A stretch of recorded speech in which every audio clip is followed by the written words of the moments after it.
بسم الله والحمد لله والصلاة والسلام على سيدنا ومولانا رسول الله وعلى آله وصحبه ومن والاه أما بعد غلو کا کیا معنی ہے اور کیا ہم ماں باپ کے ساتھ غلو کر سکتے ہیں یا نہیں؟ تو جاننا چاہیے کہ غلو کا معنی ہے کہ حد سے تجاوز کر دینا اور ضرورت سے زیادہ کر دینا، اور ماں باپ کے حقوق ادا کرنے میں غلو ممکن ہے، اگرچہ کہ اکثر لوگ جتنا حق ہے والدین کا اتنا بھی ادا کرنے میں ناکام ہو جاتے ہیں، لیکن پھر بھی ممکن ہے کہ آدمی حد سے تجاوز کر جائے۔ اور حد سے تجاوز یا غلو والدین کے حقوق میں کس طرح ہوگا کہ آپ مثلا والدین کے حقوق اتنے ادا کر رہے ہیں کہ اللہ رب العزت کے بعض حقوق ضائع ہو جا رہے ہیں، ان کے حقوق ادا کرنے کے لیے نماز چھوڑ دے رہے ہیں، ان کے حقوق ادا کرنے کے لیے روزہ چھوڑ دے رہے ہیں، ان پر خرچ کرنے کے لیے زکوٰۃ کے پیسے آپ جو ہیں وہ بھی ان کے اوپر خرچ کر دے رہے ہیں، اور غریبوں کو جو ہے وہ ادا نہیں کر رہے ہیں۔ اور غلو اس طرح بھی ہو سکتا ہے کہ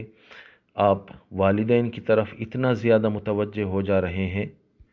کہ بیوی اور بچوں کو بالکل نظر انداز کر دے رہے ہیں، ان پر اتنا زیادہ خرچ کر دے رہے ہیں کہ ان کے حقوق صحیح ادا نہیں کر رہے ہیں، ان پر خرچ نہیں کر رہے ہیں، ان کی ضرورتوں کی تکمیل نہیں کر رہے ہیں۔ والدین ضرورت مند نہیں ہیں، پھر بھی اس کے باوجود آپ کیا کر رہے ہیں؟ اپنے بچوں کے جو کھانے پینے کے پیسے ہیں اس میں سے بھی لے جا کے ان پہ خرچ کر رہے ہیں، اور بیوی بچوں کے حقوق میں کمی کر دے رہے ہیں، یا والدین کے حقوق ادا کرنے کے لیے باقی جتنے رشتہ دار ہیں ان سب کو آپ نظر انداز کر دے رہے ہیں، ان کے ساتھ صلہ رحمی نہیں کر رہے ہیں، ان کو وقت نہیں دے رہے ہیں، ان سے بات چیت نہیں کر رہے ہیں۔ تو یہ سب کیا ہو جائے گا؟ یہ والدین کے حقوق ادا کرنے میں غلو شمار ہوگا، اور اللہ رب العزت کسی بھی چیز میں غلو کو پسند نہیں فرماتا ہے۔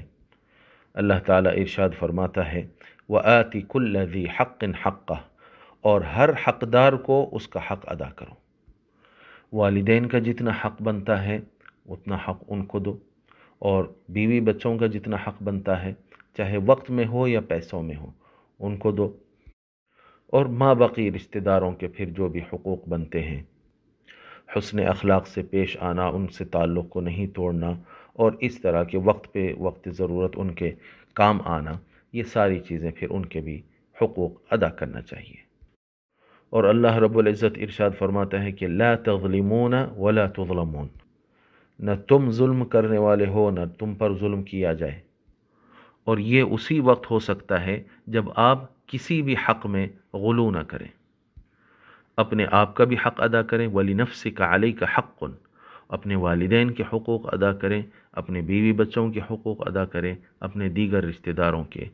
ہر ایک کے اس کے درجے کے لحاظ سے اس کا حق آپ ادا کریں۔ اگر ایسا کریں گے تو غلو نہیں ہوگا۔ اور آقا علیہ وآلہ الصلاۃ والسلام کا ارشاد گرامی ہے ایاکم والغلو فی الدین، تم لوگ دین میں غلو کرنے سے بچو، فإنما أهلك من كان قبلكم الغلو في الدین، کہ تم سے پہلے والے لوگوں کو دین میں غلو کرنے نے ہلاک کیا۔ واللہ ورسولہ اعلم واحکم۔